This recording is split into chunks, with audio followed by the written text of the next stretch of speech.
Welcome to Luca is a Billionaire, where the only thing I invest in is your answers. In this video, I will show how to make tiramisu step by step. First, let's gather our essential ingredients. You'll need 6 egg yolks, half a cup of granulated sugar, and 500 grams of creamy mascarpone cheese.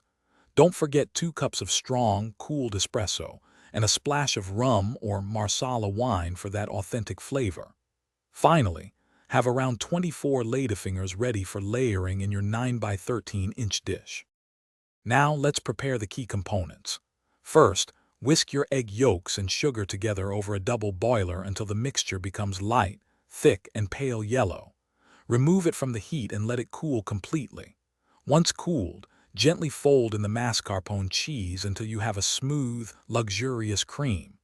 In a separate shallow dish, combine your cooled espresso with a splash of rum or marsala wine. It's time for assembly.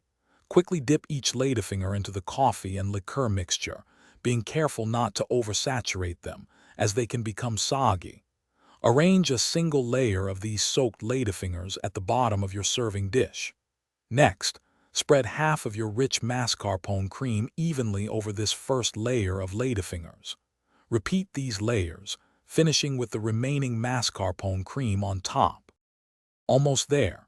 Cover your tiramisu and refrigerate it for at least 4 hours, or even better, overnight. This allows the flavors to meld beautifully and the dessert to set properly. Just before serving, dust the top generously with unsweetened cocoa powder for that classic finish. It's truly a delightful treat. Also, make sure to check the description below for a link to those fantastic leak-proof containers and other great deals. Enjoy your homemade tiramisu. Thanks for watching and please subscribe. It's the best investment you'll ever make.